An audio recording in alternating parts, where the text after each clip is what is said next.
এ হাত তো পুরোটা বাঁকা হয়ে বসে আছে মা, দেখি হাত ছাড়ো। কি হয়েছে মা তোমার হাতে, কি হয়েছে? স্কুল থেকে ওই যে দোলনা থেকে পড়ে হাত ভেঙে গেছে। এ সুন্দর মেয়েটার নাম কি? এর নাম হচ্ছে কিউট। কিউট? এখন নাচতে দাও মা। না ও তো মাথা দিছে দেশ।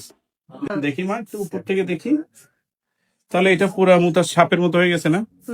কাঁচা চামচের মতো হয়ে গেছে। কাঁচা চামচ। ব্যথা কমছে? এখন ব্যথা আছে? ব্যথা নাই, মোট করে মিলছে এখন? সোজা হয়ে গেছে আমি হাত। আগে বাঁকা ছিল তাই না, দুইটা হাত দিয়ে? ও তো লক্ষ্মী মেয়ে একটা, সে কেন এত কান্নাকাটি করে?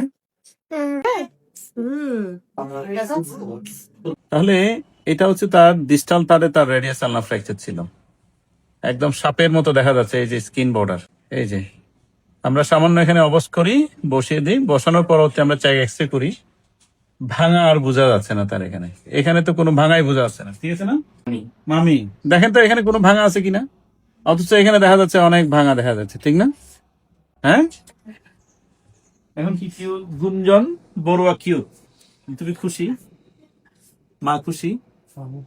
তো হ্যাঁ আমি খুশি। ও তো টেনশন করছে আমি জীবনে লেখাপড়া করতে পারবো না। তোমার তো ভাঙাই বোঝা যাবে না। বাবা আঙুলগুলো নাড়াও, ব্যথা আছে এখন না? তুমি খুশি? খুশি? নাক দিবে নাকি একটা আপনি দিবে? আচ্ছা, বাবুর আর অপারেশন লাগবে না।